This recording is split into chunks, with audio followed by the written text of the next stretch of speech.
ഭർത്താവിനെയും കുഞ്ഞിനെയും അച്ഛനെയും എല്ലാം നഷ്ടപ്പെട്ട് ആരുമില്ലാതെ വിഷമിച്ച് നിൽക്കുന്ന എന്റെ അവസ്ഥ ഗിരിയേട്ടൻ ചൂഷണം ചെയ്യല്ലേ ചെയ്ത്. എന്നെ ഇഷ്ടമല്ലെങ്കിൽ പിന്നെ ഗിരിയേട്ടൻ എന്തിനാ എന്നോട് കൂടുതൽ അടുത്തത്? എന്റെ മോനൊരു അബദ്ധം പറ്റിയതാ, അത്രേ ഉള്ളൂ. എന്റെ കൂടെ കിടക്ക പങ്കിട്ടപ്പോ ഭാര്യ ചതിക്കാണെന്ന് ഗിരിയേട്ടന് തോന്നിയില്ലേ?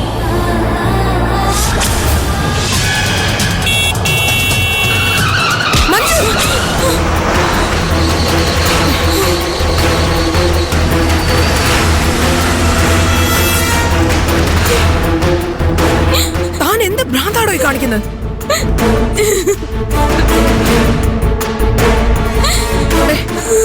എന്താടോ ഇത്? താൻ കരയല്ലേ? താൻ പ്രശ്നം എന്താന്ന് പറ, നമുക്ക് പരിഹാരം ഉണ്ടാക്കാം. എന്റെ പ്രശ്നത്തിനൊരു പരിഹാരം ഇല്ല മാഡം.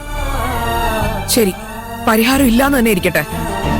കുറഞ്ഞത് പ്രശ്നം പങ്കുവയ്ക്കുമ്പോ മനസ്സിന്റെ ഭാരമെങ്കിലും കുറയില്ലേ? താൻ പറ.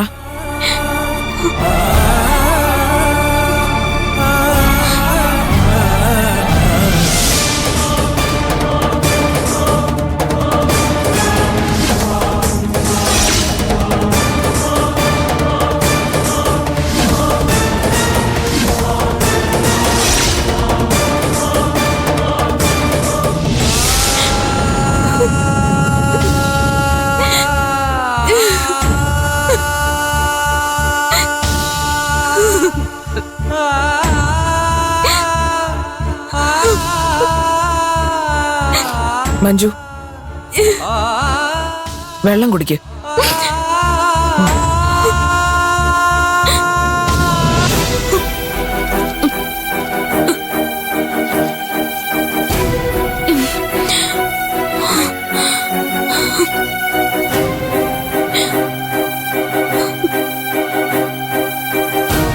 മാഡം, എന്റെ രാജി മുകളിലേക്ക് അയച്ചോ?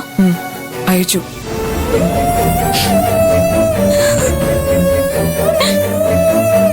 തന്റെ മനസ്സ് മാറുമെന്ന് കരുതി ഞാൻ ഒരുപാട് കാത്തു നിന്നു. തനിക്ക് ജോലി നഷ്ടപ്പെട്ടു കഴിഞ്ഞു. ഓ, അപ്പോ ആ പ്രതീക്ഷയും പോയി. ഇപ്പൊ മാഡത്തിന് എന്റെ അവസ്ഥ മനസ്സിലായില്ലേ? ഒറ്റ അടി വെച്ച് തന്നോണ്ടല്ലോ. ഇതാണോ ഇത്ര വലിയ പ്രശ്നം? തന്റെ ഭർത്താവ് തന്നെ ചതിച്ചു, അത്രല്ലേ ഉള്ളൂ. ഈ നാട്ടിൽ എത്ര സ്ത്രീകൾ ഈ പ്രശ്നം നേരിടുന്നുണ്ടെന്നറിയോ? അവരെല്ലാരും ആത്മഹത്യ ചെയ്യുവാണോ? ഞാൻ എന്റെ കുടുംബത്തിന് വേണ്ടി എന്റെ എല്ലാം മാറ്റിവെച്ചതല്ലേ. എന്റെ ജോലി പോലും ഞാൻ ഉപേക്ഷിച്ചു. ഗിരി തന്നോട് ജോലി രാജിവെക്കാൻ പറഞ്ഞോ? ഇല്ലല്ലോ. അത് തന്റെ മാത്രം തീരുമാനമായിരുന്നു. അതിന് മറ്റാരെയും കുറ്റം പറഞ്ഞിട്ട് കാര്യമില്ല. ഞാൻ ഒന്നിനു പുറകെ ഒന്നായി ഒരുപാട് മോശം തീരുമാനങ്ങൾ എടുത്തു എന്ന് എനിക്ക് മനസ്സിലായി മാഡം. എടോ, താൻ എടുത്തതിൽ ഏറ്റവും മോശം തീരുമാനം എല്ലാം അവസാനിപ്പിക്കാൻ തീരുമാനിച്ചതാണ്. എല്ലാവരുടെയും ജീവിതത്തിൽ പ്രശ്നങ്ങളുണ്ടാവും. പക്ഷെ അതിൽ നിന്ന് ഒളിച്ചോടുകയല്ല വേണ്ടത്, അതിനെ നേരിടാൻ പഠിക്കണം. എന്തെങ്കിലും ഒരു പ്രതീക്ഷ ജീവിതത്തിൽ ഉണ്ടെങ്കിലല്ലേ മുന്നോട്ട് പോകാൻ ഒരു ഊർജം കിട്ടുള്ളൂ. എനിക്കത് നഷ്ടപ്പെട്ടു മാഡം. താൻ ഇത്ര സ്വാർത്ഥിയായിട്ട് ചിന്തിക്കരുത് മഞ്ജു. താൻ ഒരു നിമിഷമെങ്കിലും തന്റെ കുഞ്ഞിനെ കുറിച്ച് ചിന്തിച്ചോ?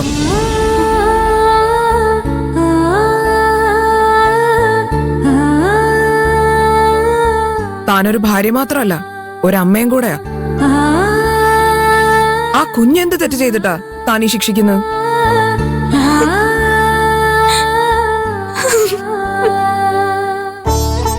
തന്നെ വിഷമിപ്പിക്കാൻ വേണ്ടി പറഞ്ഞതല്ല. ഇങ്ങനെ പ്രതീക്ഷ കൈവിട്ട് നിന്നിട്ട് കാര്യമില്ല. തന്നെ ജീവിതത്തിൽ പലരും തോൽപ്പിക്കാൻ ശ്രമിച്ചിട്ടുണ്ട്. അവർക്ക് മുന്നിൽ മുട്ടുമടക്കാൻ എളുപ്പമാണ്. പക്ഷെ ജയിച്ചു കാണിക്കാൻ കുറച്ച് ധൈര്യം വേണം.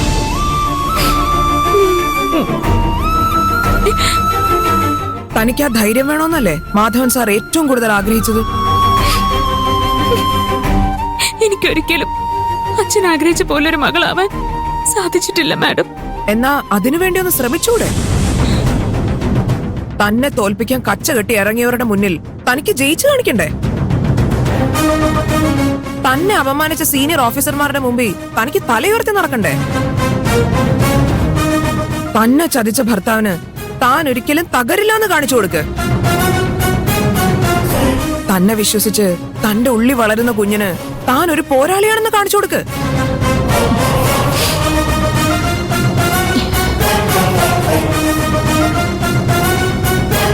എന്റെ കുഞ്ഞിനു വേണ്ടി ഞാൻ എന്തായാലും ജീവിക്കും മാഡം.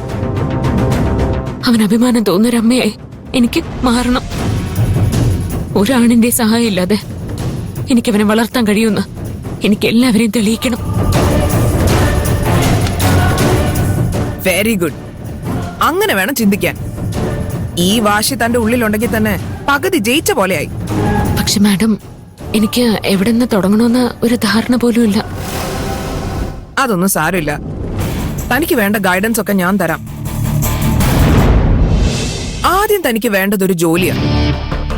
സ്ത്രീകൾക്ക് സാമ്പത്തിക സ്വാതന്ത്ര്യം വളരെ അത്യാവശ്യമാണ്. ഇല്ലെങ്കിൽ ആർക്ക് വേണമെങ്കിലും നമ്മുടെ കാര്യം തീരുമാനിക്കാനുള്ള അധികാരം നമ്മൾ കൊടുത്ത പോലെയാവും.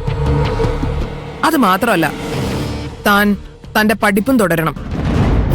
ഇനി വീണ്ടും പഠിക്കാന്നൊക്കെ പറഞ്ഞ സംശയിച്ചു നിന്നാ ഒന്നും സാധിക്കില്ല. ചെയ്യണമെന്ന് തീരുമാനിച്ച എല്ലാത്തിനുള്ള വഴി മുന്നിൽ തെളിയും. ശരി മാഡം.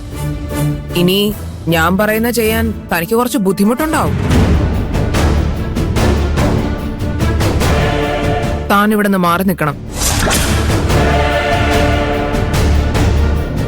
ഇവിടെ താൻ തുടരുന്നിടത്തോളം കാലം ഇവിടെ ഉള്ള തന്റെ ഭൂതകാലം തന്നെ അലട്ടിക്കൊണ്ടേയിരിക്കും. ഗിരിയും ഗോപാലനും എല്ലാം തന്നെ തന്റെ ലക്ഷ്യങ്ങളിൽ നിന്ന് വ്യതിചലിപ്പിച്ചുകൊണ്ടേയിരിക്കും.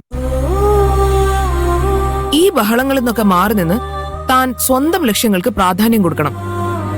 മഹിമയുടെ സഹായമെങ്കിലും എനിക്ക് വേണ്ടി വരും മാഡം. ഞാൻ പ്രഗ്നന്റ് അല്ലായിരുന്നെങ്കിൽ ഞാൻ ഒരു മടിയില്ലാതെ ഇത് ചെയ്തേനെ. പക്ഷേ ഈ അവസ്ഥയിൽ ഞാൻ ഒറ്റയ്ക്ക്. ജീവിതത്തിൽ എല്ലാവരും ഒറ്റയ്ക്കാണ് മഞ്ജു. മഹിമയ്ക്ക് അവളുടേതായ ഒരു ജീവിതം ഉണ്ടെന്ന് താൻ മനസ്സിലാക്കണം. അവളുടെ മീതെ താൻ കൂടുതൽ ആശ്രയിച്ച സ്വയം മെച്ചപ്പെടാനും സ്വതന്ത്രയാകാനുള്ള അവസരമാണ് താൻ നഷ്ടപ്പെടുത്തുന്നത്.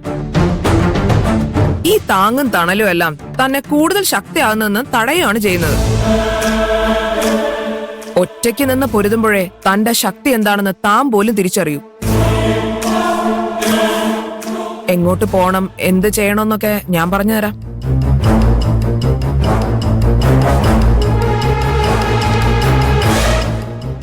താൻ പേടിക്കണ്ട. ഈ യാത്ര തുടങ്ങുമ്പോ ഒരു ടെൻഷനൊക്കെ ഉണ്ടാവും. അത് സ്വാഭാവികമാണ്. ഇതൊരു പുതിയ തുടക്കമാണെന്ന് കരുതിയാൽ മതി.